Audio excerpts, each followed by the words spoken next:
한 18개월 정도 되는 아이가 밤새 울었다가 말았다가 또 심하게 보챘다가 편해졌다가를 계속 밤새 동안 반복을 했어. 요 질병 중에서 가장 의심되는 게 뭘까? 그 증상이라면 장중첩증이 가장 의심돼. 특히 1, 2세 사이의 아이들에게서 흔히 나타나는 증상이기도 해. 이렇게 맞췄어? 야, 너 잘한다. 근데 진짜 생각보다 되게 똑똑하고 잘하네요, AI가. 근데 제가 봤을 때 조금 한계점은 알지를 못하네요.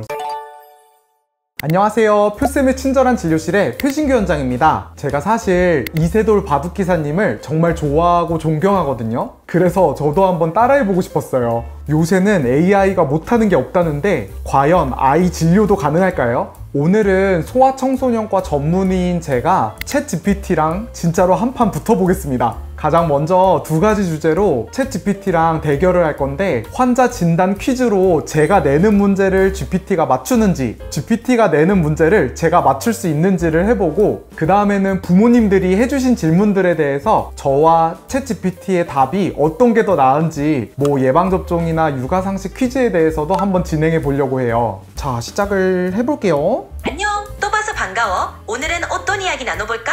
혹시 소아청소년과 질병 진단하는 문제로 내가 문제를 내면 너가 맞추고, 너가 문제를 내면 내가 맞추고, 이렇게 퀴즈 해볼 수 있겠어? 당연히 할 수 있어. 소아청소년과 관련된 문제를 주고받으면서 퀴즈 대회처럼 진행해보자. 자, 그러면 퀴즈 시작해볼까? 좋아, 시작해보자. 네가 첫 번째 문제 내줘. 내가 맞춰볼게. 한 12개월 정도 되는 아이가 밤에 밤새 보채다가 갑자기 숨 넘어갈 것처럼 팍 기절을 잠깐 하고서 깨어났어. 그게 자주 좀 있대. 이거를 뭐라 그러지? 이건 아마도 호흡 정지 발작으로 불리는 호흡 중지 발작 같아. 특히 어린아이들이 울다가 숨을 멈추는 것처럼 보이는 현상이 종종 발생하거든. 이런 경우 대부분 시간이 지나면 괜찮아지지만 그래도 소아과 진료를 받아보는 게 좋아. 너 되게 똑똑하다. 고마워. 그렇게 말해주니 힘이 난다. 그럼 바로 퀴즈 시작해볼까? 응, 너가 이제 문제를 내볼래? 좋아. 그럼 내가 먼저 문제 낼게. 문제.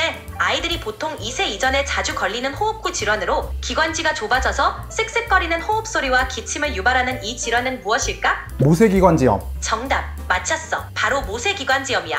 역시 잘 아네? 그럼 이번엔 네가 문제 내봐. 내가 맞춰볼게. 한 18개월 정도 되는 아이가 밤새 울었다가 말았다가 또 심하게 보챘다가 편해졌다가를 계속 밤새 동안 반복을 했어. 요 질병 중에서 가장 의심되는 게 뭘까? 그 증상이라면 장중첩증이 가장 의심돼. 특히 1, 2세 사이의 아이들에게서 흔히 나타나는 증상이기도 해. 이렇게 맞췄어? 야, 너 잘한다. 고마워. 너도 문제를 정말 잘 내는걸? 진짜 재미있어. 더 문제 내보고 싶으면 얼마든지 말해줘. 이번엔 너가 내봐. 그럼 이번엔 내가 문제 낼게. 문제. 아이들이 자주 걸리는 바이러스성 발진 질환으로 고열이 며칠 지속된 뒤 열이 내리면서 온몸에 발진이 나타나는 이 질환은 무엇일까? 정답! 돌발진! 정답!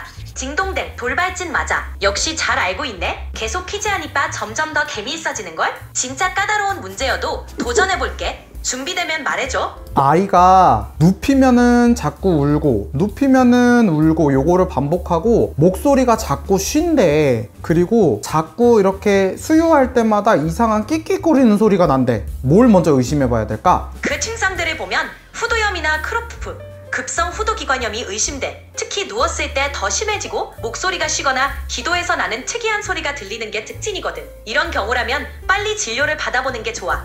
사실 내가 말하고자 했던 거는 답은 소아역류야. 소아역류였구나. 정말 헷갈릴 수 있는 증상이네. 특히 수유 후에 불편해하고 누우면 더 심해지는 경우가 많지. 정말 좋은 문제였어. 다음엔 더 잘 맞춰볼게. 퀴즈 내볼게. 한 5살 아이가 눈이 빨개지면서 온몸에 발진이 생기고 목에 림프절이 부어있어. 요 아이에게서 가장 의심되는 진단명은? 그 증상들을 보면 가와사키병이 가장 의심돼. 특히 결막침열, 발진, 림프절 부종 등이 나타나면 의심할 수 있어. 이런 경우에는 빨리 병원에서 진료를 받는 게 중요해. 야, 너 진짜 대단하다. 너도 퀴즈 한 번만 더 내줘봐. 고마워. 그럼 이번엔 또 다른 문제 내볼게. 어린아이가 밤에 갑자기 다리를 아파하며 울고, 특히 성장기 아이들에게 자주 발생하는 이 증상의 이름은 무엇일까? 영어로 하면 Restless Leg Syndrome? 그럴 수도 있겠지만 내가 생각한 답은 성장통이었어. 성장기 아이들이 밤에 다리나 팔다리에 통증을 느끼는 경우가 많거든. 그래도 레스트리스 레그 신드롬도 비슷한 증상을 줄 수 있어서 좋은 지적이야.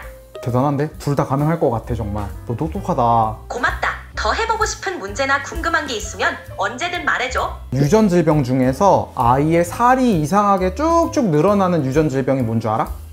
아이라면 마르판 증후군이 떠오르는데 이 질환은 결합 조직에 영향을 줘서 키가 크고 팔다리가 길어지며 유연성이 증가하는 특징이 있지. 이걸 말하는 거 맞을까? 그런데 가장 대표적으로 먼저 떠올려야 되는 거는 엘로스 달로스 신드롬이야. 어떻게 생각해? 아, 맞아.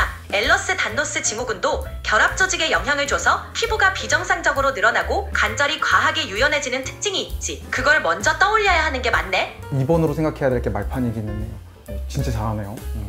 와, 이번에는 부모님들한테 받아온 질문들을 좀 제가 모아온 거예요. 그래서 제가 얘한테 이제 물어봐가지고 얘가 대답한 거랑 그리고 제가 대답하는 거랑 어떤 설명이 더 마음에 들었는지를 대결을 해보겠습니다. 자, 이제부터는 보호자분들이 한 질문을 너한테 알려줄 건데 너가 대답을 해보고 내가 대답을 해보고 이러면서 시청자들이 이제 비교해 볼 수 있게끔 만들어줄 거야. 좋은 아이디어네. 언제든 질문 던져줘. 자, 분유는 언제 끊어야 될까? 보통 아기는 만 12개월 정도가 되면 분유 대신 소화기 발달에 맞춰 일반 우유나 다양한 이유식으로 전환할 수 있어. 하지만 아기의 발달 상태나 필요에 따라 조금씩 차이가 있을 수 있으니 소아청소년과 전문의와 상의하는 게 좋아. 이제 네 생각도 들려줘. 챗 GPT가 설명한 것도 맞습니다. 그래서 12개월 돌 때까지 분유는 먹이고 서서히 끊는 게 좋아요. 12개월 이전에 일찍 끊고 우유를 바로 먹이시면은 우유가 오히려 빈혈을 일으킬 수 있어서 12개월 때까지는 우유를 먹이시지 않는 것이 좋아요.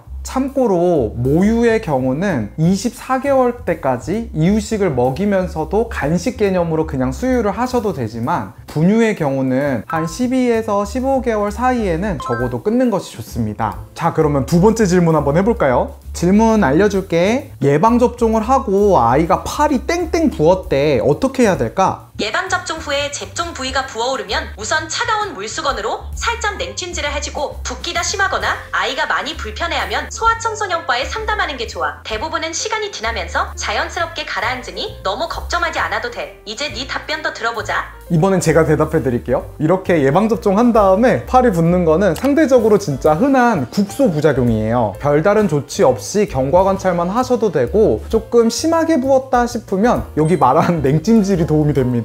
근데 간혹 가다가 드물게 팔 전체가 막 땡땡 부어버리는 경우도 있어요. 특히 T뎁 같은 접종의 경우에요. 이렇게 땡땡 부어버리면 연조직염까지 발전한 거라서 일시적으로 먹는 항생제도 써야 될 수가 있습니다. 그래서 진짜로 진료를 보러 오셔야 되세요. 다음 질문 한번 가보겠습니다. 아이가 이제 어린이집에 다니기 시작했는데 감기를 너무 자주 걸린대. 어떻게 하는 게 좋을까? 어린이집이나 유치원에 다니기 시작하면 면역이 형성되는 과정에서 감기를 자주 걸릴 수 있어. 일단 손 씻기 같은 위생 관리에 신경 쓰고 충분한 영양과 휴식을 취하게 해주는 게 중요해. 만약 증상이 너무 잦거나 심하면 소아청소년과 전문의와 상의해보는 것도 좋아. 시간이 지나면서 면역력이 점차 강해질 거야. 제가 조금 보충 설명을 드리겠습니다. 더 답을 너무 잘해가지고 저도 너무 신기하네요.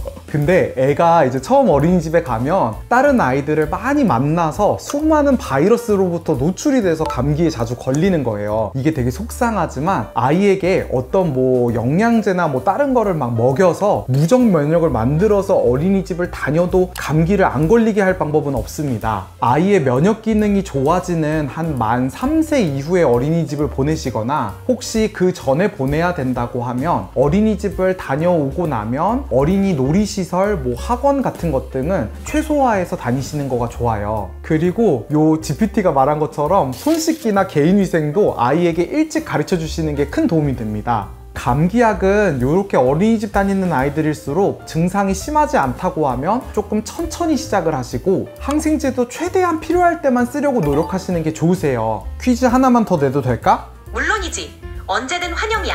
마지막 퀴즈 한번 내봐. 내가 최선을 다해 맞춰볼게. 얼마 전에 온 남자아이인데 한 만으로 10세쯤 되는 남자아이야. 걔가 기침을 한 3주 정도 했다 그러고 열도 한 4일, 5일 정도를 났었대. 그리고 입술이 부르터가지고 입술 쪽에 막 포진들이 생겼어. 그리고 몸에는 발진들이 막 났는데 이때 뭐를 좀 의심하면 좋을까? 그 증상들을 종합해보면 홍역이 의심돼. 기침과 열, 발진, 그리고 입 안쪽에 특징적인 반점, 코플립 반점이 생기는 게 홍역의 전형적인 증상이거든. 빠르게 진단하고 적절한 치료를 받는 게 중요해. 잘 맞췄나? 아니, 틀렸어. 왜냐면은 답은 요즘에 도는 마이코플라즈마 감염으로 인한 스티븐 존스 신드롬이야. 아, 그랬구나. 마이코플라즈마 감염이 스티븐 존슨 증후군으로 진행된 경우였구나. 정말 복잡하고 어려운 케이스였네. 이렇게 나누면서 나도 많이 배우게 돼서 고마워. 근데 진짜 생각보다 되게 똑똑하고 잘하네요, AI가. 근데 제가 봤을 때 조금 한계점은 예를 들어서 이제 뭐 아까 말판증후군이랑 뭐 엘러스달러스 신드롬 같은 경우에 제일 먼저 떠올려야 되는 진단명이 아니라 2번으로 떠올려야 되는 걸 먼저 떠올린다는 거. 이게 임상에서 얘가 실제로 보지를 못하다 보니까 요즘에 뭐가 돌고 있는지 그 역학적인 거를 알지를 못하네요. 얘가 이제 가장 가능성 높은 거를 대줘야 되는데 조금 엉뚱하게 요새 안 도는 홍역을 갖다가 얘기를 해서 이런 건 한계가 좀 있는 것 같습니다. 그래서 일단은 의심이 되시면 너무 챗 GPT에만 의존하지 마시고 소아청소년과 진료 한번 보신 다음에 결정하는 게 안전하겠습니다. 자, 오늘은 챗 GPT랑 소아과 지식 대결을 펼쳐보았습니다. 개인적으로 너무 재밌고 너무 잘하는데요, 얘가? 이거 보시는 부모님들은 누가 더 대답을 잘했다고 생각하시나요? 또 나중에 AI가 도와줬으면 하는 육아 질문 있으시면 댓글 달아주세요. 제가 나중에 2탄도 한번 만들어 볼게요. 이상 이런 재밌는 콘텐츠도 만들 줄 아는 표쌤의 친절한 진료실의 표진규 원장이었습니다. 안녕.